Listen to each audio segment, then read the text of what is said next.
সত্যি আমাদের ভারতবর্ষের গর্ব আমাদের খান স্যার। সত্যি বলছি, দুর্দান্ত একটা মানুষ ভাই। খান স্যারকে এবার রাখি পূর্ণিমাতে টোটাল 15,000 মেয়ে রাখি বেঁধেছে। টোটাল 15,000 মেয়ে খান স্যারের হাতে রাখি বেঁধেছে। আর তার মধ্যে একটা মেয়ে খান স্যারের কাছে গিফট চেয়েছে। বলছে, স্যার আমার একটা গিফট চাই।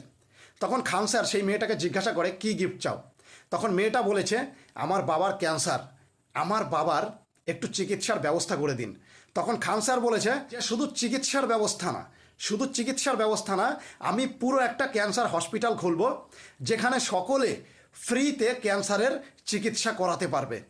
সত্যি কথা বলছি Khan sir, salute, I love you, I love you Khan sir. সত্যি কথা বলছি, দুর্দান্ত কাজ করেছে আমাদের খান স্যার ভাই, আর দুর্দান্ত কথা বলেছে। আজ ওই একটা মেয়ের গিফট চাওয়ার কারণে ভারতবর্ষের কত মানুষ যে উপকৃত হবে সেটা কেউ জানে না, কেউ বলতে পারবে না। ফ্রিতে ক্যান্সারের চিকিৎসা পাবে খান স্যারের হসপিটালে। খুব তাড়াতাড়ি খান স্যার ক্যান্সারের হসপিটাল খুলতে যাচ্ছে।